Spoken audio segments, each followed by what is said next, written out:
Welcome, wanderer.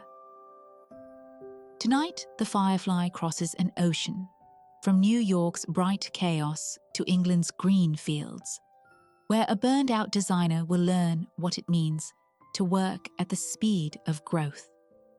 In a Cotswold flower farm, among seeds that take their own time to sprout and flowers that bloom only when they're ready, Emma discovers that some transformations cannot be rushed.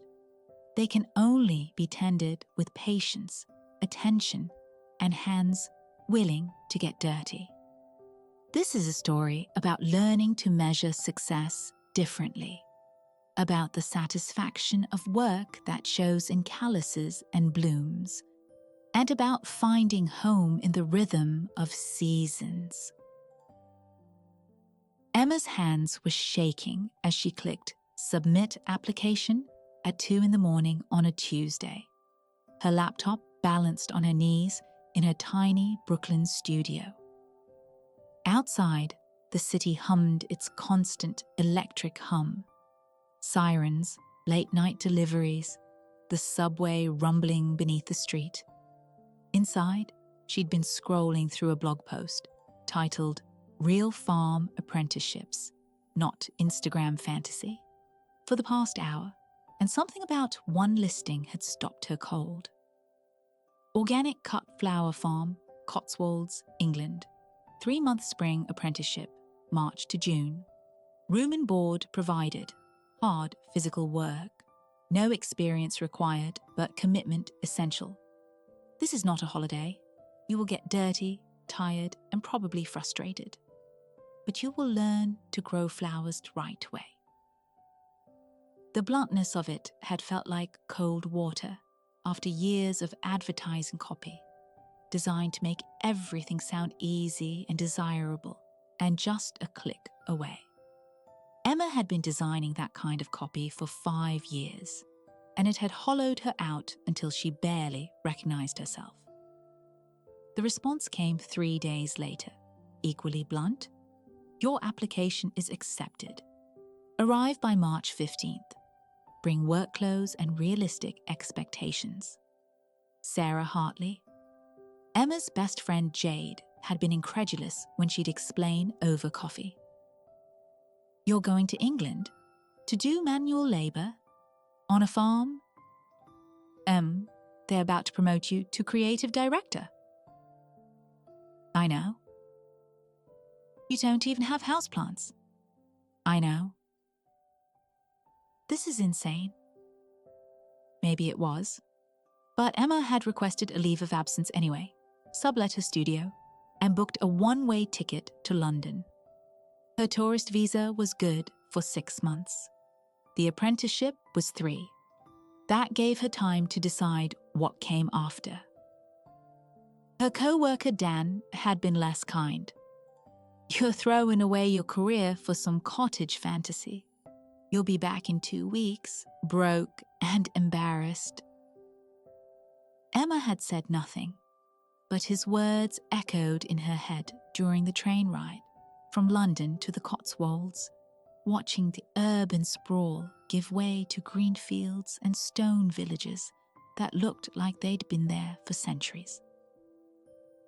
The farm was a 40-minute walk from the village station, down a narrow lane bordered by hedgerows, just beginning to leaf out. Emma dragged her suitcase over gravel and mud, already regretting her sneakers, and arrived at a low stone cottage with a faded blue door and a hand-painted sign, Hartley Flower Farm. The woman who answered her knock was in her early 50s, lean and weathered, wearing mud-stained trousers and a fleece jacket. Her grey-streaked hair was pulled back in a practical bun, and her handshake was firm. Emma, good. You're on time. I'm Sarah. She glanced at Emma's suitcase and city coat. You'll want to change. We're starting seeds this afternoon.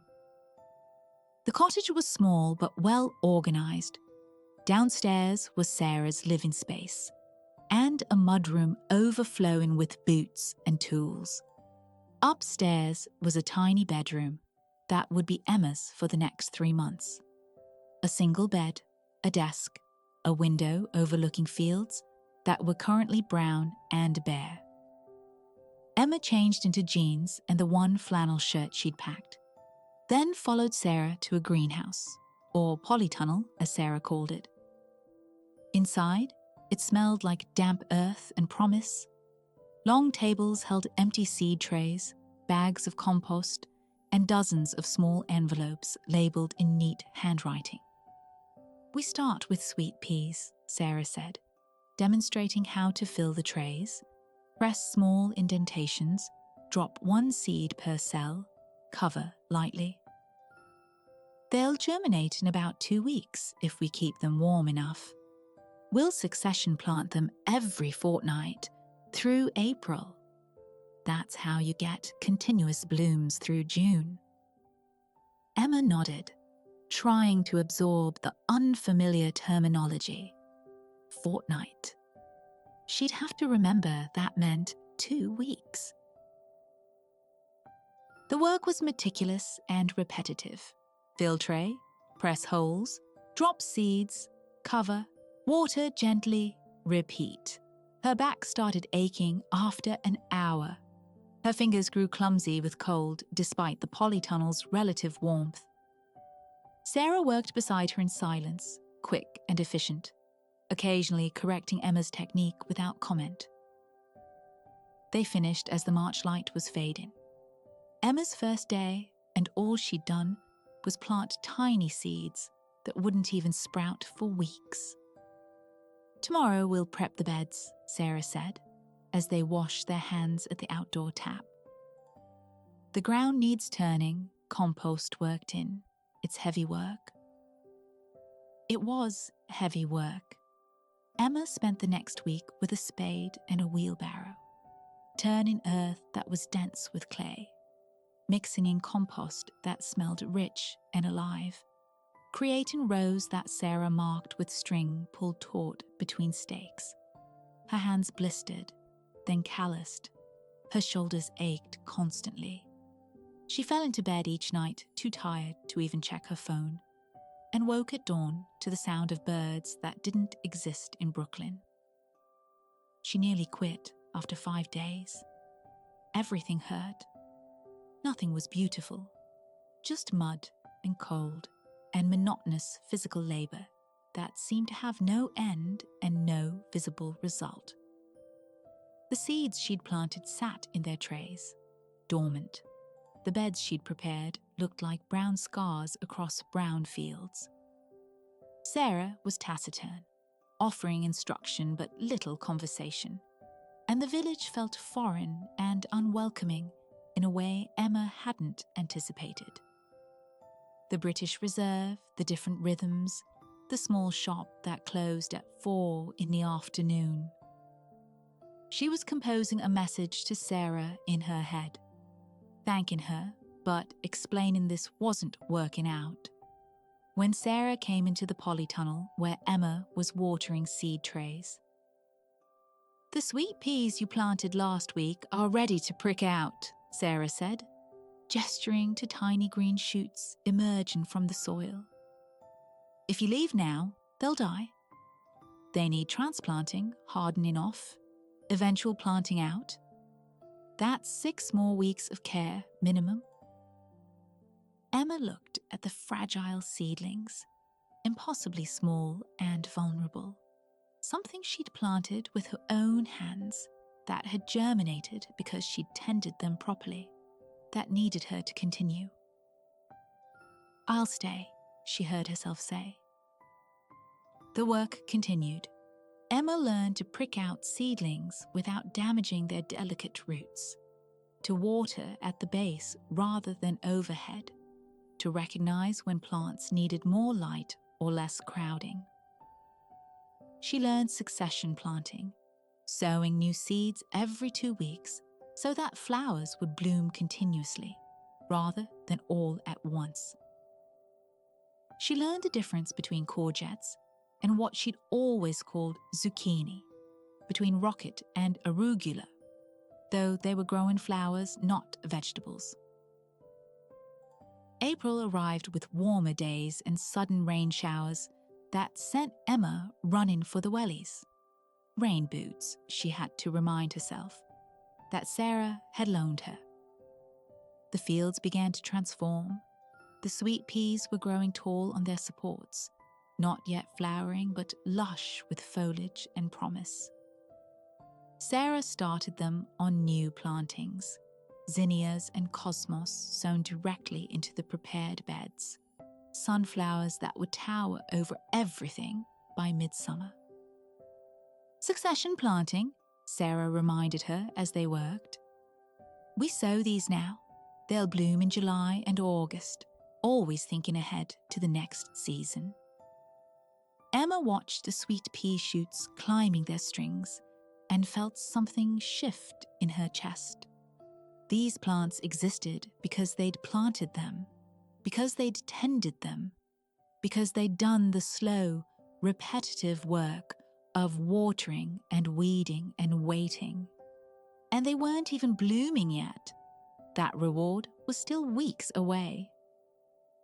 We'll take these to market on Saturday, Sarah said, gathering the sweet peas and snapdragons into buckets. The main season is starting now. June through August will be our busiest time. Emma found herself smiling. It was true. Everything Sarah did was deliberate, precise, done right, even when faster methods existed. At first, it had frustrated Emma. Why not use this fertilizer, this tool, this technique that would save time? But she was beginning to understand. The shortcuts had cost. Quick results often meant shallow roots. Sarah was teaching her to think in seasons, not days. May arrived like an explosion.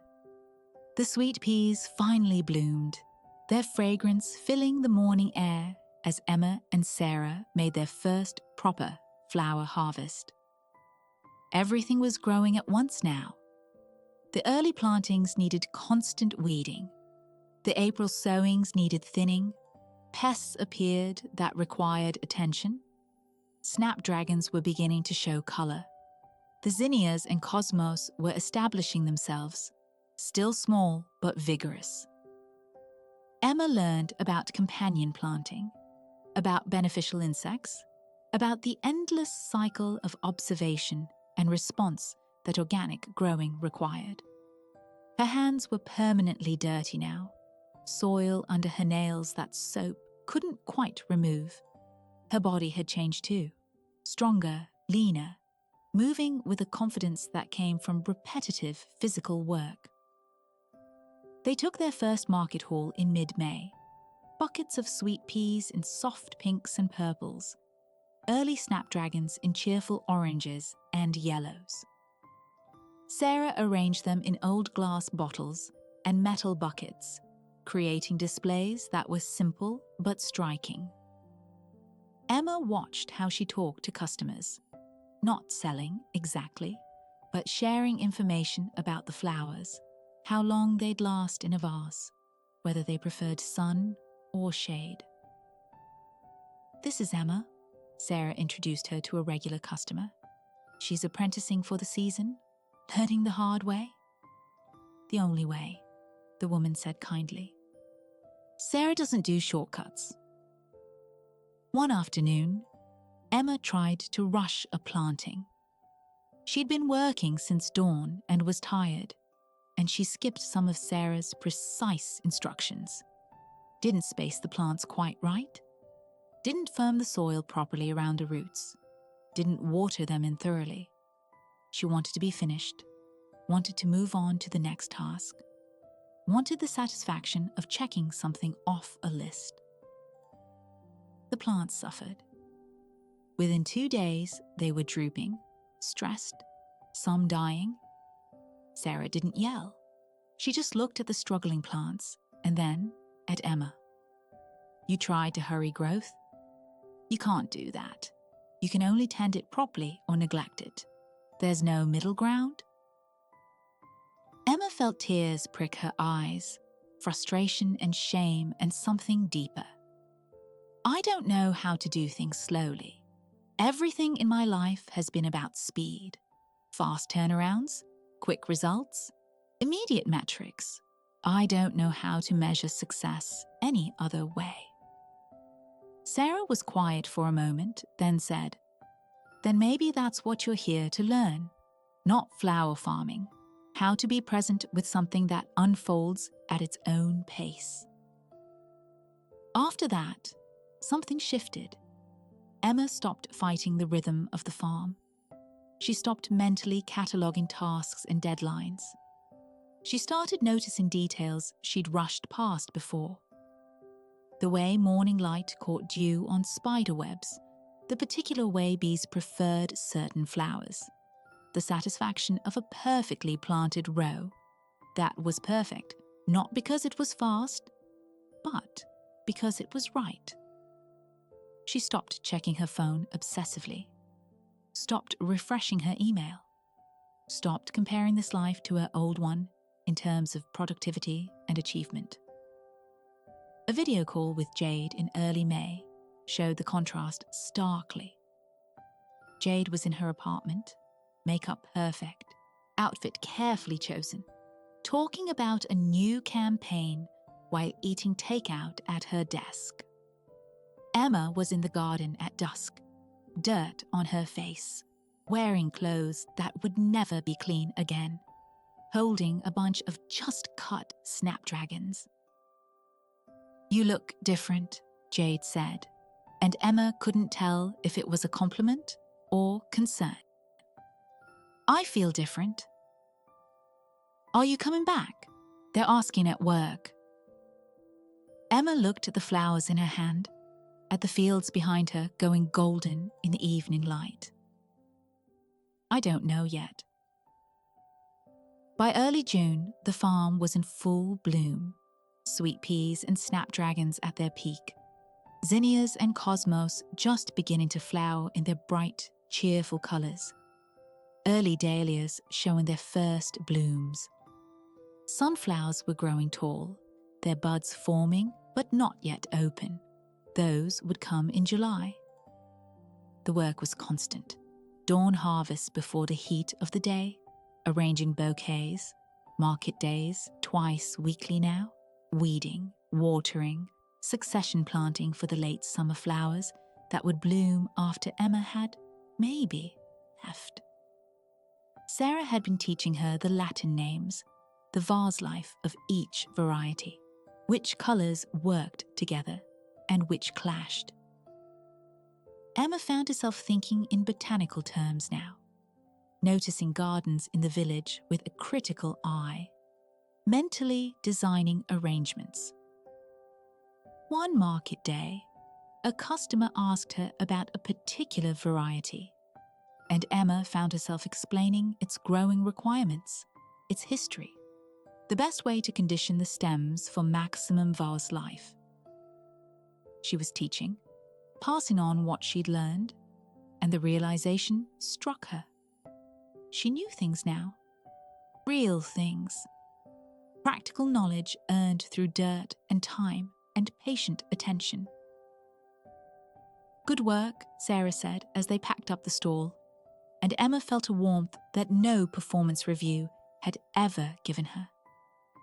The apprenticeship was officially ending in 2 weeks.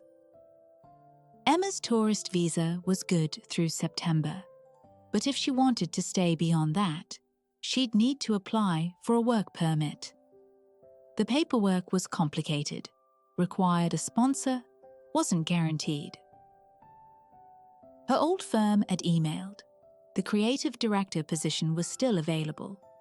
They'd hold it for her until the end of June, but then they'd need an answer. Emma sat in her small room one evening, looking at the 2 paths in front of her. Return to New York, to the career she'd built, to the life that made sense on paper. Or stay here, in this foreign country, doing work that was hard and repetitive and paid almost nothing, but felt more real than anything she'd done in years. She went to find Sarah, who was in the polytunnel checking on seedlings for the next succession. I need to decide, Emma said. About staying, about going back. Sarah looked up from the seed trays. I can't make that decision for you. I know, but I want to stay. Through harvest at least, through autumn, maybe longer. Would you be willing to sponsor a work visa? I know it's complicated, and I'd understand if... Yes, Sarah said simply. You came here running from something, but you've learned to run towards something instead. That's worth supporting. Emma felt her eyes burn. I don't even know if I can do this long term, if I can make a living, if I can stay in England permanently, if this is just a phase, or... Stop, Sarah interrupted gently. You're doing it again, trying to plan the whole season when you should be tending what's in front of you. Stay through harvest, see how you feel in autumn, make the next decision when it's time to make it. Emma laughed, surprised. You're right, I'm still thinking like a project manager. Old habits, they take time to unlearn. Sarah returned to her seedlings. The visa paperwork is in my desk. I've sponsored apprentices before. We'll start it tomorrow. The last 2 weeks of June were a blur of harvests and market days and learning everything she could before the official apprenticeship ended. Emma wrote to her firm, declining the position. She wrote to her landlord in Brooklyn, asking him to find a permanent tenant for her studio. She video called her parents and explained she was staying in England, at least for now, and watched them struggle between concern and cautious support. Dan had been right about one thing. She was throwing away her career. But he'd been wrong about what she'd find in its place. On the final official day of the apprenticeship, Emma and Sarah worked side by side in the early morning, harvesting dahlias. The work was familiar now, selecting stems, cutting at the right angle, placing them carefully in buckets of water. Comfortable silence between them, broken only by necessary communication. A customer arrived while they were still working. Emma created a bouquet while talking about the flowers, when each variety had been planted, how it grew, what it needed. She realized she was teaching again, sharing knowledge the way Sarah had shared it with her. As the customer left, delighted with her arrangement, Sarah said, "You've learned well." 3 months ago, Emma would have needed more. Effusive praise, detailed feedback, concrete metrics of success. Now, "You've learned well" was enough, because she could see it in her hands, confident and capable, could feel it in her body, strong from physical work, could taste it in the satisfaction of a job done properly, at the speed it required, with the attention it deserved. She still didn't know what the next year would bring, whether she'd stay at this farm or find her own piece of land eventually, whether she'd return to design work part-time or leave it completely, whether England would become home or just an extended interlude. But for now, this was enough. The morning harvest, cool air carrying the scent of flowers and earth, the weight of the cutting basket on her hip, Sarah working beside her in companionable silence, the knowledge that in 2 weeks they'd plant the next succession, and in 6 weeks those plants would bloom, and the cycle would continue with or without Emma's certainty about the future.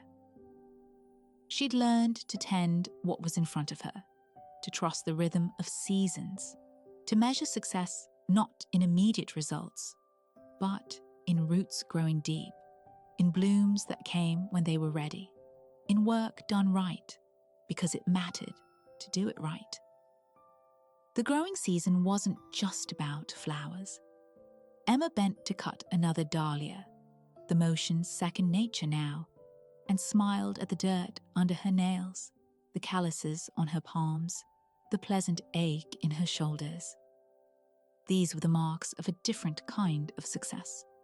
One that couldn't be measured in promotions or salary or LinkedIn endorsements, but in the quiet knowledge that she'd learned to grow. Slowly, patiently, properly. And that was worth staying for. The seeds continue their patient work beneath the soil, and the flowers bloom in their own time, indifferent to our schedules and ambitions. We learn that growth cannot be hurried, only tended. That satisfaction comes not from checking tasks off lists, but from work done right, at the pace it requires. And that sometimes, what looks like throwing everything away, is actually the beginning of growing something real. Sleep well, dear wanderer.